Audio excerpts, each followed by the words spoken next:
Muy bien, che, estamos en vivo. A ver quiénes son los que van apareciendo. A ver, a ver. Buenas noches para todos. Volvemos con la lectura, volvemos a leer. ¿eh? Muy bien, Juan Carlos Manuel ahí primero. Gastón también.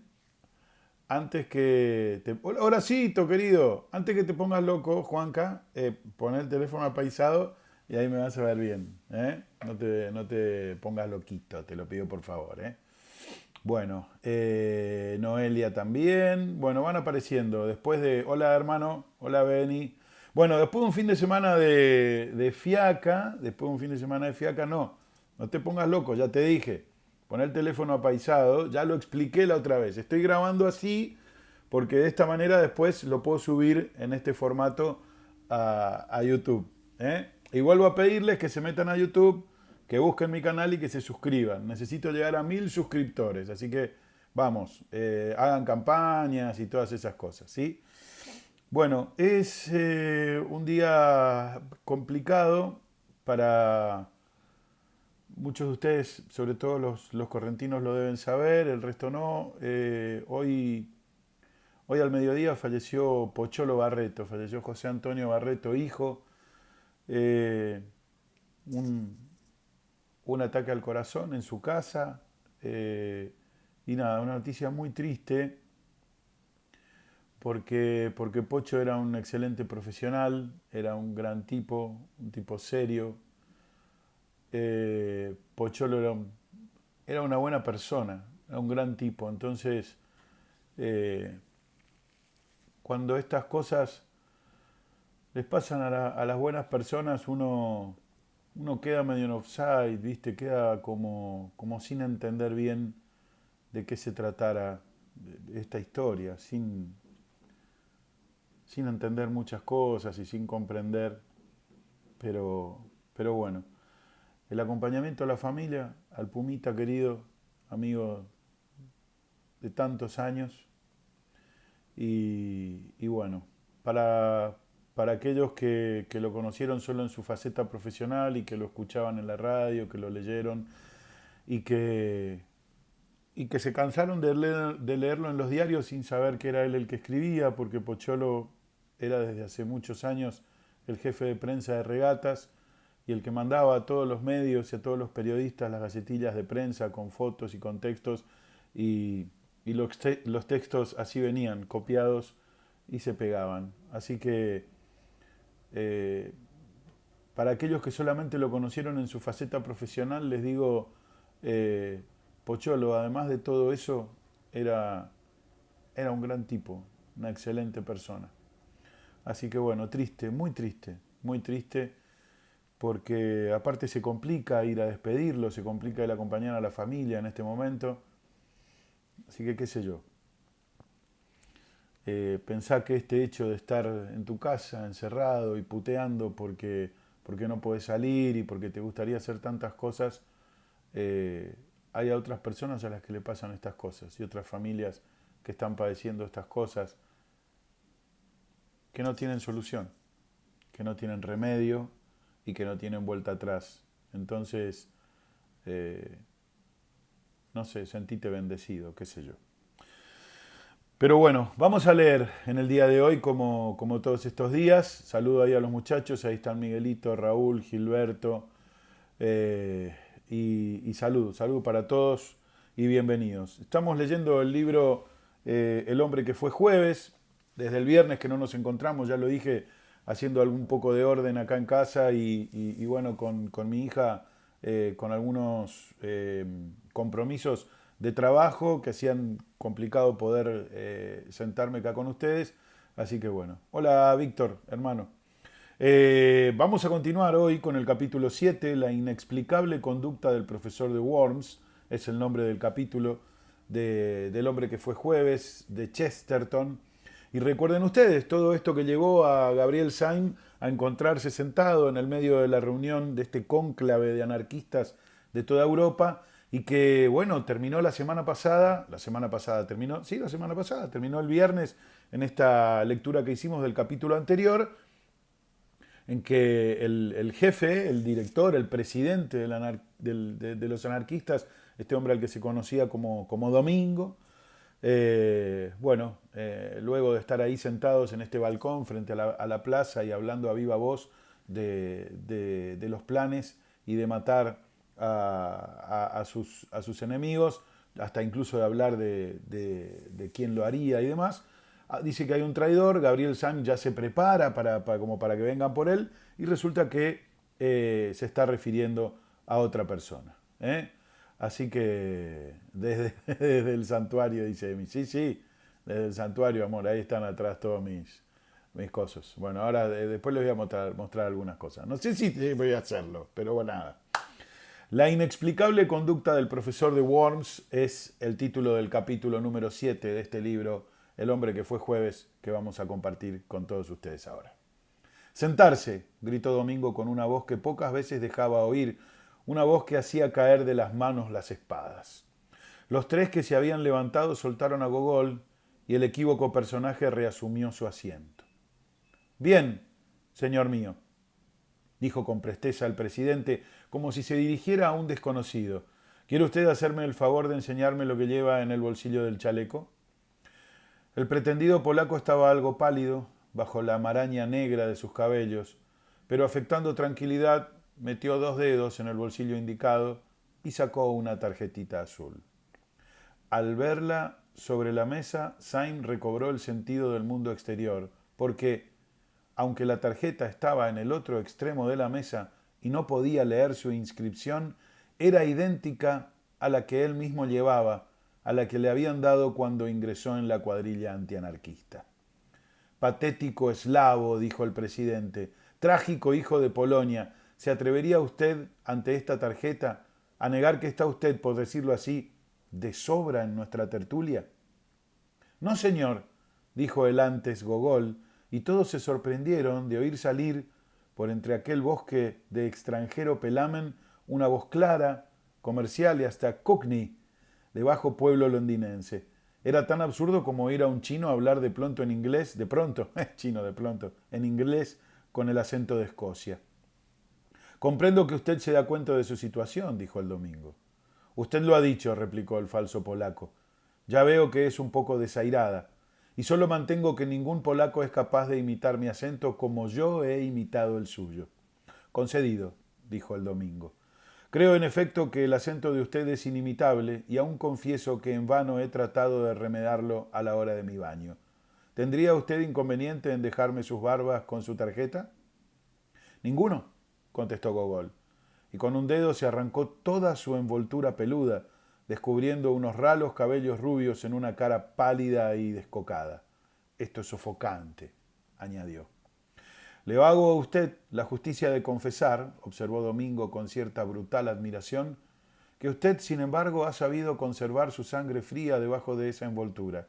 Y ahora, óigame usted, me gusta usted. Esto quiere decir que si supiera yo que ha muerto usted en el tormento, me sentiría molesto por espacio de 2 minutos y medio. Pues bien, si usted descubre algún día a la policía o a cualquiera persona la menor cosa que nos incumba, tendré esos 2 minutos y medio de molestia. Y de la molestia que usted tendrá no hay para qué hablar. Pase usted muy buenos días y cuidado con la escalera.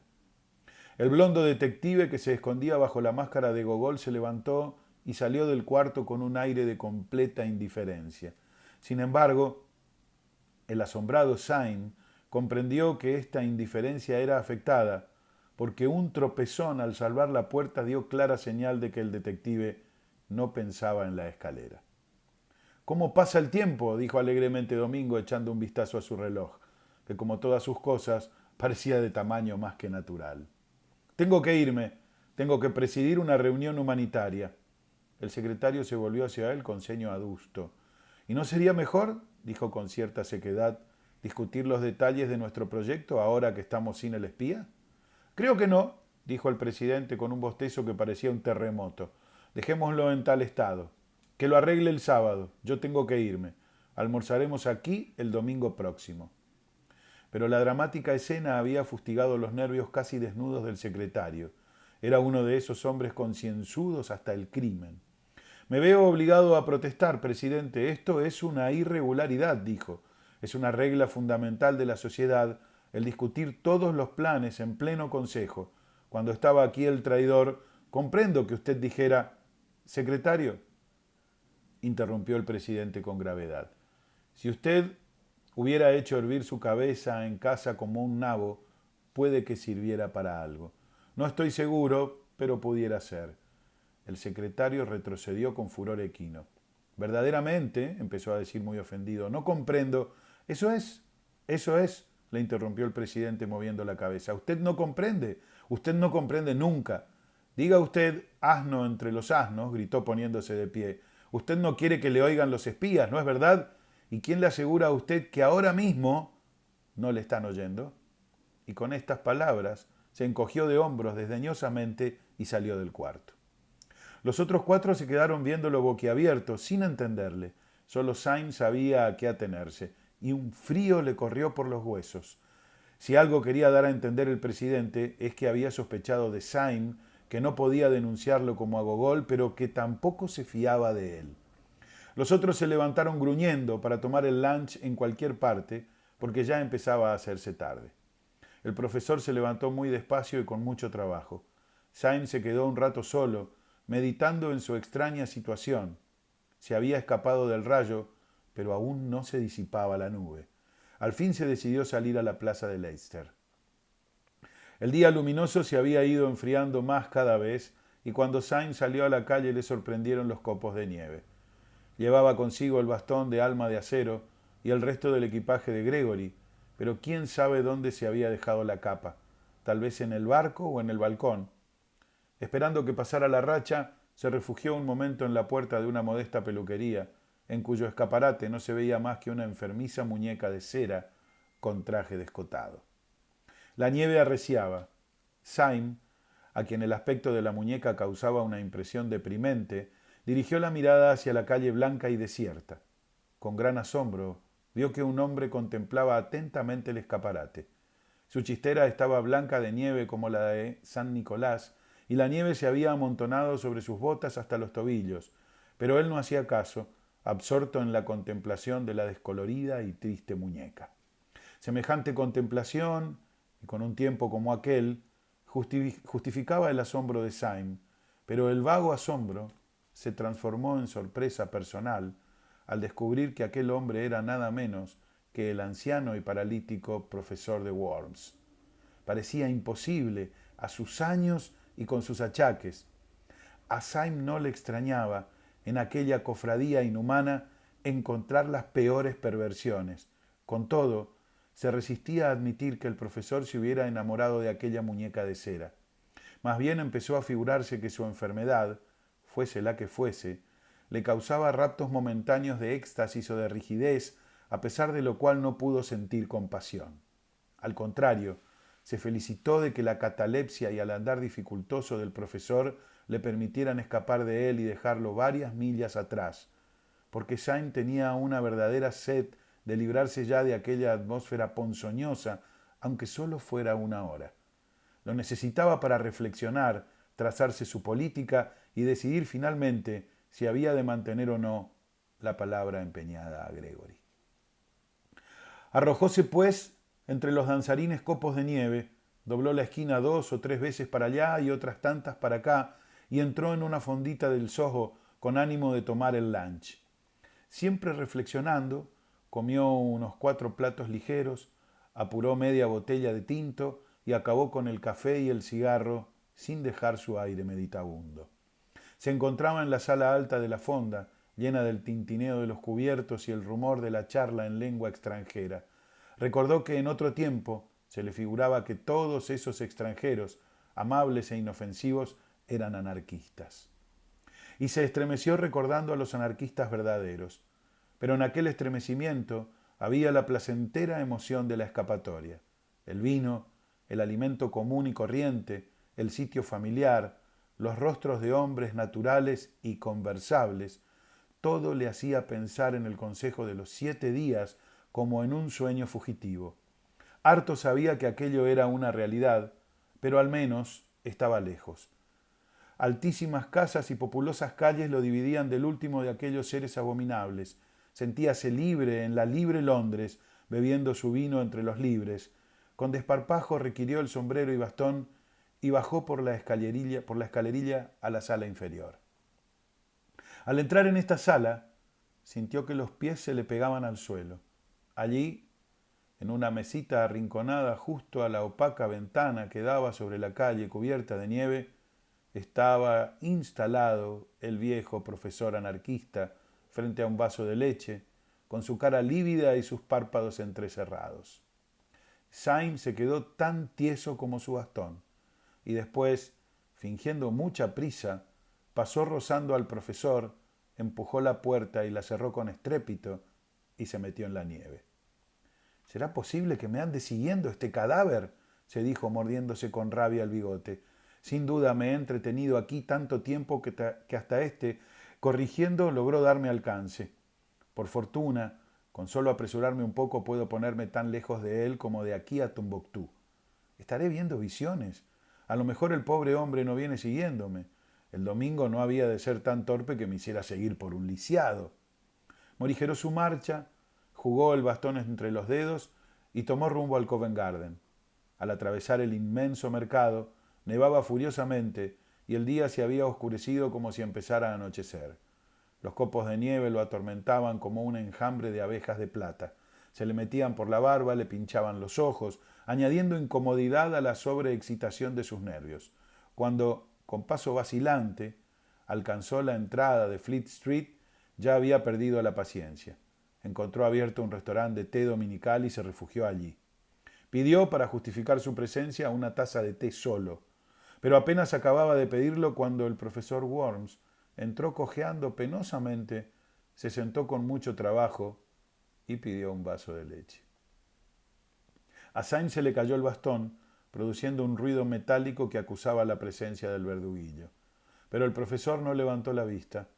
Syme, que de ordinario era hombre tranquilo, se le quedó mirando con el asombro con que el rústico ve una suerte de magia. Estaba seguro de que no le había seguido ningún coche, ningún ruido de ruedas se había habido a la puerta del restaurante. Según toda apariencia, aquel hombre había venido de a pie.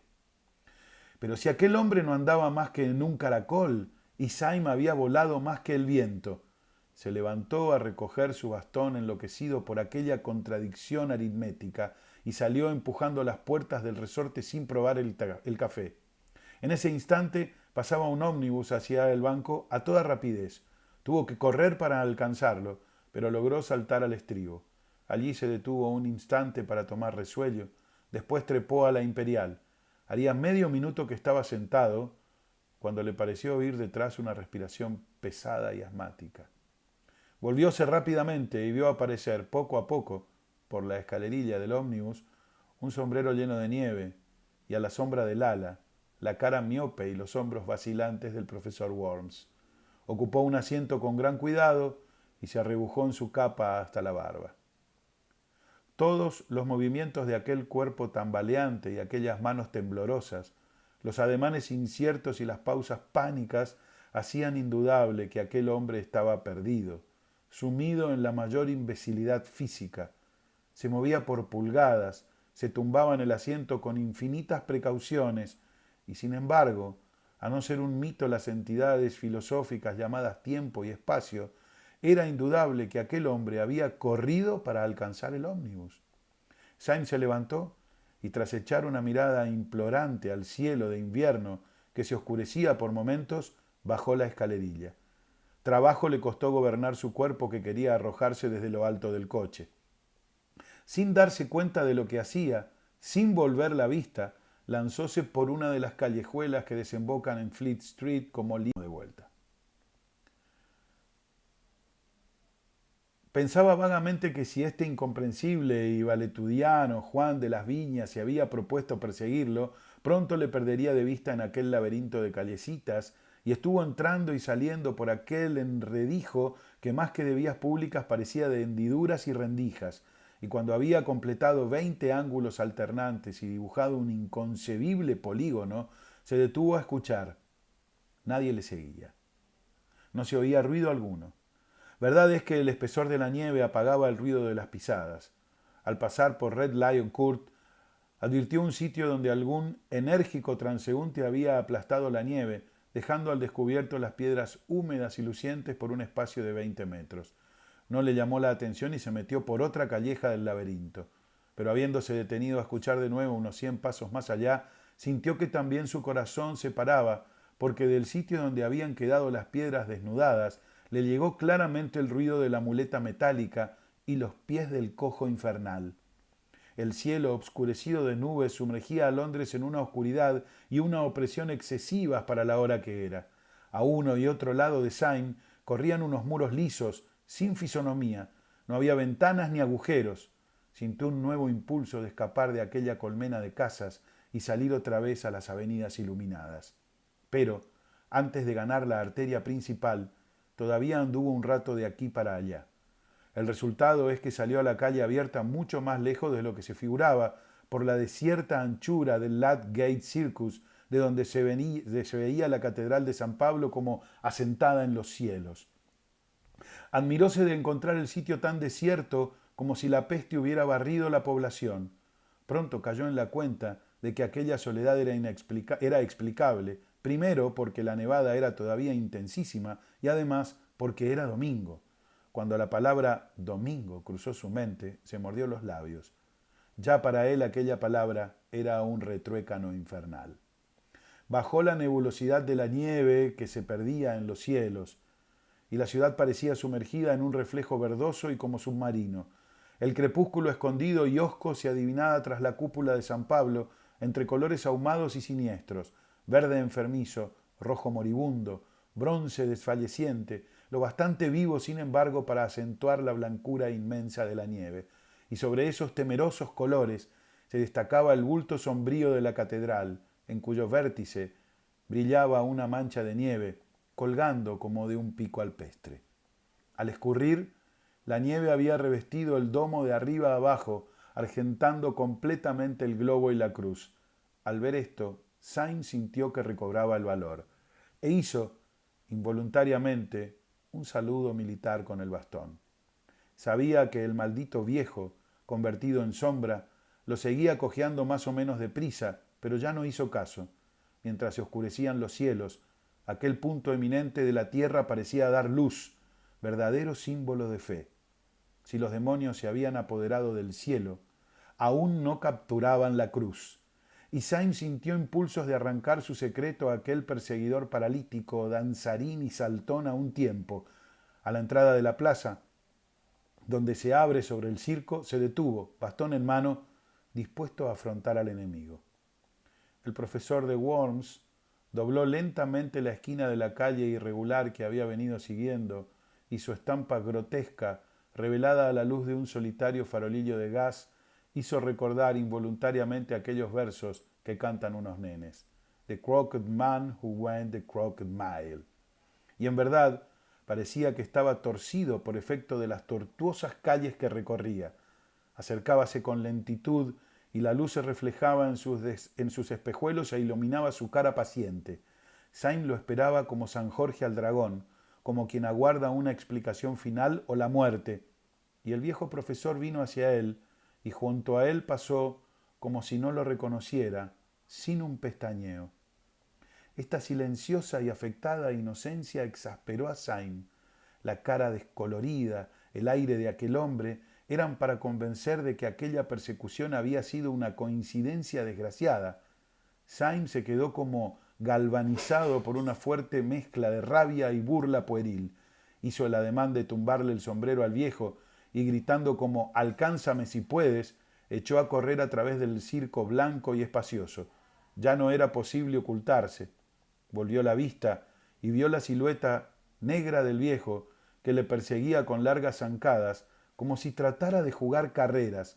No obstante esto, la cara se mantenía pálida, grave, profesional, como una cara de conferenciante injerta en un cuerpo de arlequín. Esta ridícula cacería duró a través del circo de Ludgate y continuó por la colina de Ludgate en torno a la catedral de San Pablo, a lo largo de Cheapside, y Sainz, entre tanto, creía recordar todas las pesadillas que había tenido en su vida. Al fin salió hacia el muelle y se detuvo junto a los docks. Cerca veíanse los cristales amarillos de un café iluminado. Syme entró y pidió un vaso de cerveza. El sitio resultó ser una confusa taberna, atestada de marineros extranjeros, donde bien podía haber fumadero de opio y ocasión de desnudar las navajas. Un instante después, el profesor Worms entraba también, se sentaba cuidadosamente y pedía un vaso de leche. Ñe, Ñe. Bueno, la leyenda en inglés que leímos, The Crooked Man Who Went a Crooked Mile, el hombre torcido que anduvo una milla torcida. Eso es lo que quiere decir. Bueno, espero que les haya gustado, che. Varios ahí está. Mirá, Herbert. Hola, Herbert. ¿Qué tal? ¿Qué tal? Bueno, terminando la lectura del día de hoy y preparándonos para la recomendación musical. Con esto de que estábamos en la historia de escuchar a artistas correntinos, a grupos correntinos, a solistas correntinos, hoy los voy a invitar a escuchar a una amiga, se llama Rocío Lenz, está totalmente loca, por eso la quiero, y es muy talentosa, muy pero muy talentosa, hace un rock, un blues muy pero muy bueno, tiene muy linda voz, y les recomiendo hoy la canción que se llama No me digas, ¿sí? Para ponerle un poco de polenta a este lunes, Rocío Lenz, y la canción se llama No me digas, ¿sí? Y nos vemos mañana, ¿eh? Qué buen inglés, dice Marquito. Bueno, nos vemos mañana, gente. Gracias a todos. Y mañana a las 9, otra vez, puntualmente. Ahí estamos.